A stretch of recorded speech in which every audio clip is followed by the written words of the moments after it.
هغه کسان چې قمر بنسټ سره مرسته کوي نو څنګه مطمئن شي چې مرستې اړمنو هیوادوالو ته رسیږي؟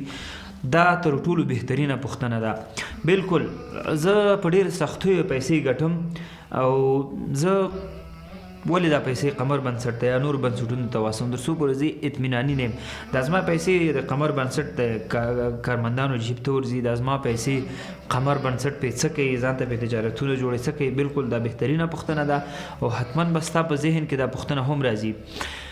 ورونو محترم، ګرانې خورې، الحمدلله قمر بنسټ داسې ټیم دلته لري، داسې کارمندان لري چې انشاءالله ستاسو د یوې روپۍ حساب ته چمتو دی او خیانت به انشاءالله د خدای سره مواده ده، څوک به خیانت نه کوي. البته دا داسې یو اداره ده چې چا هم خیانت کړی یا نیت د خیانت کړی الله شرمولی دی او ډېر زر پې ټول خبر شوي یو.